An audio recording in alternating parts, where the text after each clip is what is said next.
What's up, everyone? Welcome back to another episode of Kevin Prolix TV. Boy, do I got one for you. Whew.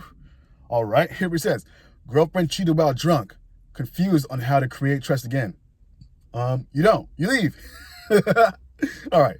I, 31 male, have been dating this girl, 27 female, for a little over 6 years. The entire time, we'd have almost no issues whatsoever. Small bickerings when drunk, typically, but generally love-filled relationship.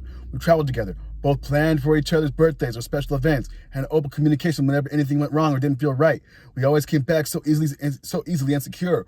We were both very young, and we started dating, but being 20 and 25 at the time, this horrified me at first, but soon enough, we were on our way. We moved in together quickly, wrong move, and stuck by each other's sides since. We're both extremely passionate creatives, and for most of our relationship, we worked at a restaurant part-time job with each other. So many people would ask if we were getting annoyed with each other, and we'd always laugh and say we love working together. Now, about a year ago, is when things started to change a bit. Sex started dwindling. I let myself go. Don't do that. She got devoured by her creative field, and I did the same in retaliation. I do music, playing shows, shooting content, producing myself and other artists to make side income, etc. And a lot of partying came with it, usually as an escape from sitting in the house listening to her stream on Twitch, TikTok, etc. in the other room. I've never dated someone who had such a strong drive and passion like I did, and to be honest, most of my life, I think I avoided them for some reason, but something clicked with Samantha, and I absolutely adored her for it.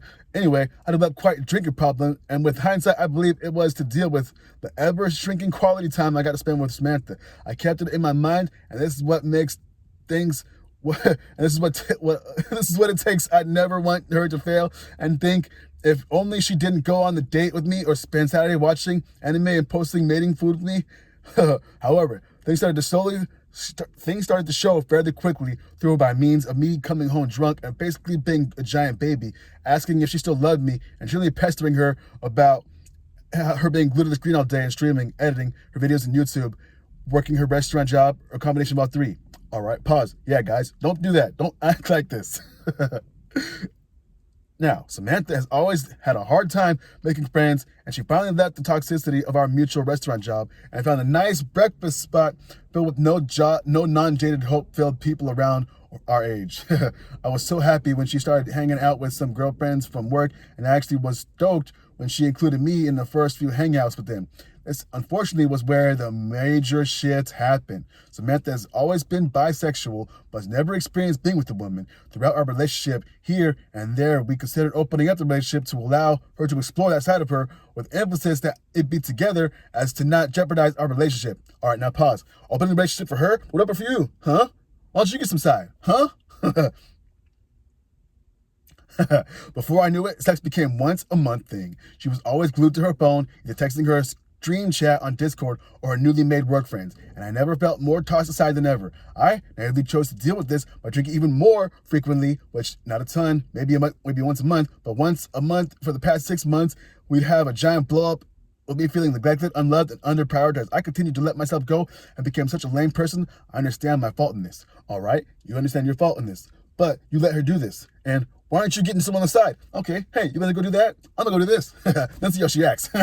All right, moral of the story, we have a giant fight over this, and our work friends went out with, that she went out with on Halloween. The girl continuously walked 500 feet ahead of the rest of the group while dragging Samantha with her, consistently losing us. This is a bit crazy because the streets were shut down for a giant bar crawl. We're talking thousands of people. I basically had no idea where my girlfriend was for the majority of the night from that point on. Her friend ended up ditching her to go to a club to meet her friends, and I accepted that and said, let's go get Uber back to our apartment, and our friend can meet up with us there whenever she's done. The bars were going to close in about 40 minutes anyway, and she was showing no signs of coming out.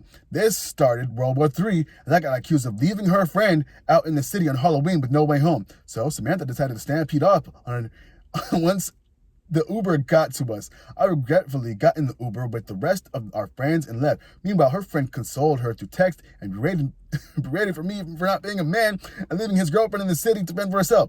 The same friend apparently had been running a smear campaign on me with one of Samantha's co-workers, saying I'm under her league and that she could do so much better, even as far as trying to attempt as to talk out a girl could tempt Samantha to go talk to girls at bars when they were out. Holy moly. 3 weeks later, Samantha breaks up with me randomly one day, and she gets home from work, she says she thinks she's gay and needs to be with other women.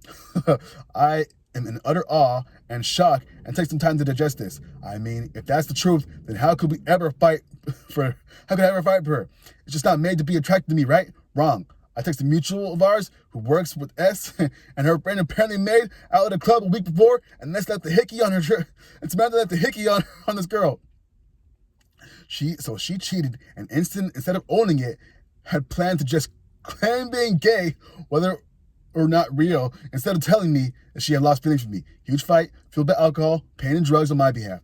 A suicide attempt, and my mother flying out to watch over me for a week as I calmed down. Bro! Once again, at Samantha's request, we decided to stay roommates, but not to see anyone else and work on ourselves. In return, I requested no contact other than necessities. Whew! She broke no contact consistently and eventually leading us to having sex in her car only a few days after the breakup, and her confessing that she doesn't want to be with anyone else. She's just so confused in her head, but she can't stand the thought of losing me. All right, she's baiting you. She's trying to reel you back in. Cool. Sick. I know. I have a chance, and now I'm ready to fight for it. So I immediately started working out again, cut drinking and drugs out, decided to recenter myself, got back on my ADHD meds, which have been impossible to get for a year. Whew.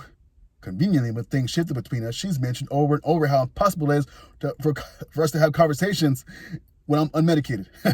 She sees this as me basically starting all over again, and we decided to take things slow, nothing official, but we could both see other people, with the exception that she only sees women, and this is the big reason that we broke up to begin with. All right, pause. Yo, either she wants to see women, men, it doesn't matter. She wants to see other people, not you. So let her go. Or go get some other trim on the side and see how she likes it.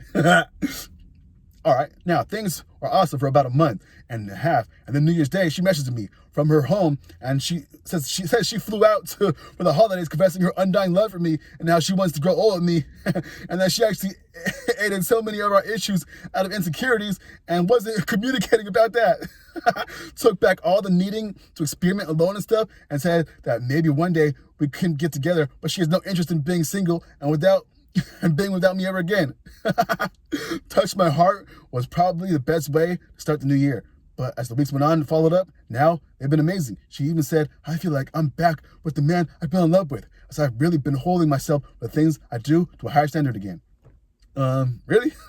However, a shadow lurks in the back of my mind. She cheated and lied about it. So I requested she doesn't have a digital privacy for a bit, so I can continuously prove myself to be stupid for speed up the broken healing process. She agreed. And then, within the first 30 seconds, I found a deleted text about New Year's Eve party she was at, asking her friend if she slept with some guy and if she needed to get a plan B. Wow. Absolutely earth-shattering moment. This is the first time I've ever raised my voice at this woman, and especially at actual anger. I never hurt her, of course, but I was done with the BS. I made her text everyone involved to get an answer, and it was unanimous. No, she didn't sleep with or even kiss anyone that night. So it wasn't truly just Samantha's insecurity about her drinking problem. She blacks out very easily. Red flag. And then, trying to be safe. I still don't understand or know how to feel about this, to be honest. On one hand, she didn't do anything. On the other hand, the environment was there for her to do so much. And I'm not sure if she did or did not, and that's almost as bad, in my opinion. Now, we're in this limbo where I'm an insecure mess at night. During the days, I'm fine, but now she acts like I really do believe she's sorry and wants to make things work, especially every issue previously spoken has been pretty much fixed, at least for now, but it's so horrible thinking about New Year's Eve. I had gotten over the cheating with her girlfriend, but I had excuses for that made sense to me. But another man? Something she has experienced before and is in fact not confused about or being let out by. What the F? Even still, I had none of these feelings when with her. We get along so well. She's so interesting, so smart, funny, beautiful, inspiring to me. But I can't shake the feeling that this relationship is actually dead, and she's lying to me so the next situation where she can be more willing than likely to be better at hiding. Wow. And to add on, she's consistently crying her eyes out to me unprompted, saying she hates how her friends she no longer associates with them had gotten into her head about our relationship and her love for me, and she's apologized and agreed to go to therapy and get whatever meds she needs to iron out her problems as well. Wow. And that is a mouthful. Holy shit. All right, here's a couple comments. Oh, everyone wrap this up. Man, she cheated. They always try to say sorry after and apologize with tears. Your love about the love and the love and all the BS. The second chance when you are in an open and the phone's digital devices, she deletes text and you recover it and discover what she was lying. Come on, man. Another person says, I genuinely feel blackout drunk. This story, the flimsy and all over the place. But in this case, nothing in this situation helped her. She just wasn't sure if she had unprotected penetrative sex, but she surely remembers getting to some stages with that guy. She has cheated on you twice that you know of. There's no need to dissect your previous actions. There's no need to forgive her or your own addictions. You cannot trust this person in any regard and need to move on immediately. All right, another person says, when a snake bites you, you do not ask her why, nor try to explain to her, but you did not deserve it. Just focus on your healing and move forward. All right. This person says, bro, you are living in a prison of your own creation. As long as you are with her, you can't put the toothpaste back in the tube. All right. And there you go. All right. What did we learn? They're in a relationship. They were in it for a while. Things started to go down the shitter. Her friends got into her head. Her behavior changes. And then he finds the details. So, what can you take away from this? Someone shows you who they are, believe them. When you see the messages clear on the phone, believe them. And then, holy shit, at least you had the self-awareness enough to know about your problems and you were trying to fix it. Well, keep trying to fix it. Move on from this relationship. Don't look back. Don't take her back. She's going to bait you on with sex or whatever she can do, and don't fall for it. Anyway, this has been another episode of Kevin Brooks TV. Make sure you like, comment, subscribe, and share, and I'll catch you on the next one. Peace.